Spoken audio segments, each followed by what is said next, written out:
दोस्तों, Vande Mataram.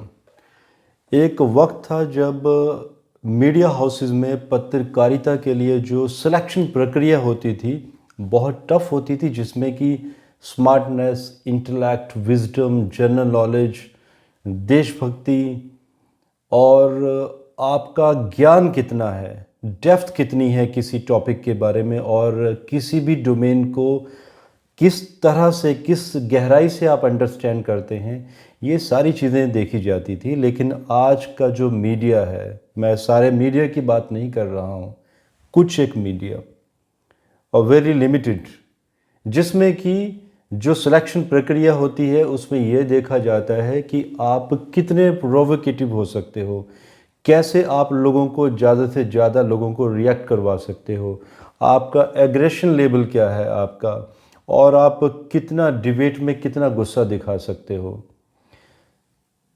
So question आता है कि क्या ये इसी तरह से चलता रहेगा। और आज अगर मैं बहुत पुराने वक्त की भी बात करूं तो हमारे समय में एक ही चैनल चलता था, दिल्ली दूरदर्शन, जिसमें कि एक सुबह 8:40 पर न्यूज़ आती थी 15 से 20 मिनट के लिए, एंड रात को 8:30 से 9 बजे आधे घंटे की न्यूज़। 45 मिनट की न्यूज़ में इतनी क्रिस्प न्यूज़ होती थी जिसमें पूरे देश और दुनिया के बारे में हाल बता दिया जाता था। लेकिन इसके अपोजिट अगर हम आज की बात करें, आप अगर 1 घंटा भी न्यूज़ देखेंगे तो बाद में मालूम चलता है कि वो 1 मिनट की न्यूज़ को 1 आवर में कन्वर्ट कर दिया गया। अगेन मैं कुछ ही चैनल की मैं बात कर रहा हूँ। थर्ड पॉइंट अगर हम बात करें पुराने समय की, तो जिसमें कि देशभक्ति बहुत इम्पॉर्टेंट होती थी मीडिया वालों के लिए, कि आप देश के बारे में कितना सोचते हो, आप कितने क्रिएटिव हो। आप जब आप न्यूज़ डिज़ाइन करते हो तो आप देश की पॉलिसीज़, अच्छी बातों के बारे में लोगों को कैसे आप अनभिज्ञ करवाते हो। लेकिन आज बहुत सारा ऐसा मीडिया है, कुछ ऐसे चैनल हैं हमारे हिंदुस्तान में, सबको मालूम है, मैं नाम नहीं लेना चाहता, उनका एक ही काम होता है कि अपने देश की टांग कैसे खींचें, किस तरह से जो हमारे शत्रु देश हैं, चाइना, पाकिस्तान, उनकी अच्छाई करते रहते हैं, उनके बारे में अच्छा अच्छा बोलते रहते हैं ये लोग, और अपने देश की सिर्फ बुराई करेंगे, मीन्स गद्दारी की भाषा। मेरे भी ऐसे कुछ फेवरेट पत्रकार थे, लेकिन आज मैं उनके चैनल भी नहीं देखता हूँ, उन चैनल्स को एक्टिवेट नहीं किया है, बिकॉज जब भी उनको देखते हैं तो वो गद्दारी की भाषा प्रयोग करते हैं। सो क्या लगता है दोस्तों कि ये हमेशा ही ऐसा चलता रहेगा? देखिए, अभी जो समय स्टार्ट हुआ है, एक युग परिवर्तन होने वाला है। ये जो शनि एंड गुरु 21 दिसंबर को बहुत क्लोज आए थे, इसके बाद अभी 6 ग्रह मकर राशि में धीरे धीरे क्लोज आने वाले हैं। अभी थर्ड जो प्लैनेट है वो है मरकरी। आप कुंडली भी देख पा रहे हैं स्क्रीन पे। आज ये स्पेशल मीडिया के लिए ही मैंने कुंडली बनाई है, एंड इसके मैं प्रमाण भी देने वाला हूँ कि किस तरह से आगे क्या क्या एक्शन होने वाले हैं, क्या क्या नई प्रक्रियाएं बनने वाली हैं। दोस्तों, ये इस समय 5 जनवरी 2021 को अराउंड 4 बजे मॉर्निंग में दिल्ली का मैंने समय लिया है। बुध, मरकरी, जो कि मकर राशि में ट्रांजिट करेंगे। मरकरी कंबस्ट हैं, एंड जिस समय ये ट्रांजिट होने वाली है उस समय वृश्चिक लगन, लगन में केतु, मीन्स केतु भी यहाँ पर ज्येष्ठा नक्षत्र, बुध के ही नक्षत्र में बैठे हुए हैं। बुध से देखा जाता है कम्युनिकेशन, मीडिया हाउसेस के बारे में। थर्ड हाउस मीडिया का ही होता है। और इस समय जब ये मरकरी की ट्रांजिट हुई है, क्योंकि प्लैनेटरी वार चल रही है, 3 प्लैनेट्स एक ही राशि में, मकर राशि में। मैंने लास्ट वीडियो में भी बताया था कि जब ऐसे होता है तो जिस प्लैनेट की सबसे कम डिग्री होती है उस प्लैनेट की विजय होती है। यहाँ पर बुध की जो डिग्री है वो 0 है। सो ये इंडिकेट करता है कि मरकरी विजय, मरकरी की विजय मीन्स कि कम्युनिकेशन में एक बहुत ही साफ सुथरे तरीके, सच्ची न्यूज़, बिकॉज आज भी झूठी न्यूज़ भी बहुत सारी सामने आती है, मीडिया वाले सॉरी भी कहते हैं बाद में। सो एक ट्रांसपेरेंसी की तरफ हम बढ़ना शुरू होंगे, क्योंकि द्वितीयेश गुरु थर्ड हाउस में, सेकंड हाउस से कम्युनिकेशन देखा जाता है, थर्ड हाउस से मीडिया को देखा जाता है। और कम्युनिकेशन के जो लॉर्ड हैं, कम्युनिकेशन के जो कारक हैं मरकरी, वो खुद तीसरे घर में चले गए हैं एंड प्लैनेटरी वार में विजयी हो रहे हैं। लगन में केतु मीन्स कि केतु भी बुध के नक्षत्र में, और राहु और केतु का प्रभाव, राहु की नवम दृष्टि थर्ड हाउस पे, मीडिया हाउस पे, मैं मतलब बताऊंगा इन सारी चीज़ों का। मंगल की लगन पर दृष्टि, मंगल अपने ही घर को देख रहे हैं, वृश्चिक राशि को अष्टम दृष्टि से, मीन्स कि लगन का स्ट्रांग होना। और केतु के ऊपर भी दृष्टि, मंगल केतु का जब भी वेद बनता है तो एक बहुत ही स्ट्रेंथनिंग हो जाती है वो कुंडली, या उस हाउस को बहुत स्ट्रांग माना जाता है। तो लगन बहुत स्ट्रांग हो चुका है और एक बहुत ही स्ट्रांग एक्शन एंड बहुत ही बदलाव की स्थिति दिखाता है।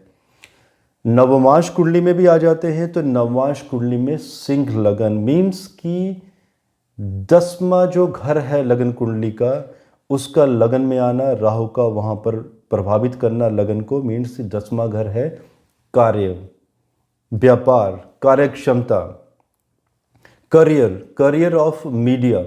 सो मीडिया का कार्य मीन्स कि 10th हाउस बहुत एक्टिवेट हुआ है नवमांश D9 कुंडली में, मीन्स कि कुछ बहुत बड़ा होने वाला है। और अब ये क्या इशारा करता है, ये इशारा करता है मित्रों कि 5 जनवरी के बाद, मीन्स 5 जनवरी को ही भारतीय सरकार द्वारा कोई, मैं ये नहीं कहूँगा कि उसी दिन ये कोई कमेटी गठित कर दी जाएगी, लेकिन प्रक्रिया शुरू हो जाएगी जिसमें कि कोई ना कोई नॉर्म्स जो अभी भी बने हुए हैं, लेकिन ऐसे नॉर्म्स नहीं हैं आज तक भी जिसमें कि कोई मीडिया हाउस आज भी कोई देश विरोधी बात करता है या गद्दारी की बात करता है या लोगों को प्रोवोकेट करवाता है देश के अगेंस्ट, तो उसके ऊपर स्ट्राइक किया जाए, इमीडिएट उस चैनल को सस्पेंड किया जाए, ऐसी प्रक्रिया अभी भी नहीं है। सो ये प्रक्रियाएं बनेंगी और ये जो समय है अभी ये कुछ ना कुछ एक्शन होगा, गवर्नमेंट इसके ऊपर कोई ना कोई सिस्टम डिज़ाइन करेगी, मीन्स कोई कमेटी बिठाएगी, कुछ इंटेलेक्चुअल लोगों को लाया जाएगा जिनका एक अच्छा एक्सपीरियंस है मीडिया में, और एक ट्रांसपेरेंसी जिसमें कि मीडिया हाउसेस के लिए एक गाइडलाइन सेट की जाएगी कि वो देश विरोधी बात कभी भी नहीं करेंगे। अगर ऐसा होगा तो स्ट्राइक, जिसमें 1 या 2 वार्निंग के बाद चैनल का परमानेंट सस्पेंशन होगा, जैसे कि यूट्यूब की भी एक गाइडलाइंस है जिसमें कि 2 बार वहाँ पे वार्निंग दी जाती है, उसके बाद चैनल को डिलीट कर दिया जाता है यूट्यूब द्वारा। सो दोस्तों, इसके बाद अगर हम देखते हैं कि ये कब ये प्रक्रिया शुरू होगी, जैसे मैंने कहा कि 5 जनवरी के बाद मरकरी प्लैनेटरी वार में विजयी हैं, कम्युनिकेशन के लॉर्ड हैं, मीडिया हाउसेस के लॉर्ड हैं। ये जो सिस्टम डिज़ाइन होना शुरू होगा ये कहीं ना कहीं 5 अप्रैल 2021 के बाद ही लोगों की नज़र में आएगा, जिसमें कि गवर्नमेंट कुछ ना कुछ प्रक्रिया, नई गाइडलाइंस की तरफ बढ़ेगी। और ऐसा नहीं है कि इमीडिएट चेंज आ जाएगा दोस्तों, इमीडिएट बदलाव नहीं आता है कभी भी, बिकॉज़ जो सिस्टम पहले था साफ़ सुथरा, उसको आने में वक्त लगेगा, गलतियां होंगी, फिर सुधार होंगे, फिर वार्निंग दी जाएंगी, फिर लोग सुप्रीम कोर्ट पहुंच जाएंगे, क्योंकि हमारे देश में कुछ चीज़ों के लिए, लीगल सिस्टम के लिए अभी भी टाइम लगता है, 4.5 साल का वक्त लगेगा। ये प्रेडिक्शंस जो मैं आज वीडियो देने वाला हूँ ये आप बाद में वैलिडेट करवाएंगे 4.5 साल के बाद, जब एक पूर्ण ट्रांसपेरेंसी किस तरह की, जिसमें आज भी जितने भी न्यूज़ चैनल हैं दोस्तों सबको मालूम है, गूगल में लिस्टेड है, और एक ये जो इन्फॉर्मेशन है बहुत ही एक जो जेन्युइन सोर्सेज द्वारा कि किन किन चैनल्स को किस किस पार्टी ने खरीदा हुआ है, इसके ऊपर भी नॉर्म्स बनेंगे आने वाले समय में कि कोई भी पार्टी, चाहे वो अपोजिशन वाले हों, चाहे वो सत्ताधारी पार्टी हो, किसी चैनल को खरीद नहीं पाएगी, डायरेक्ट इनडायरेक्ट किसी भी तरीके से। कंप्लीट ट्रांसपेरेंसी होगी, अगेंस्ट सिर्फ देश की बात होगी एंड देश की तरक्की की बात, मोटिवेशन की बात।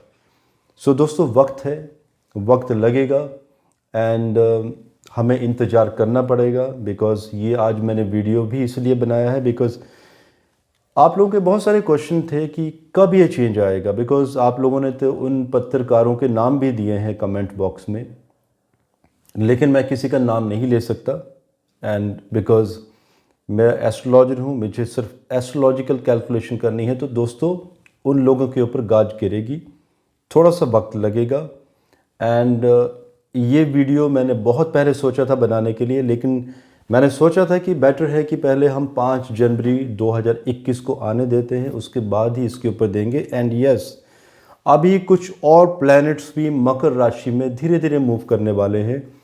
6 प्लैनेट इकट्ठे होने वाले हैं, उनके ऊपर भी मैं 1 बाय 1 वीडियो दूंगा। एंड एक मैं बहुत बड़ा वीडियो देने वाला हूं 2021 के ऊपर कि 2021 कैसा रहेगा पूरी दुनिया के लिए एंड स्पेशली हमारे भारत के लिए। काफ़ी लंबा वीडियो होगा, आप लोगों को पेशेंस रखनी पड़ेगी। सो दोस्तों, मुझे आज इजाज़त दीजिए एंड जय हिंद।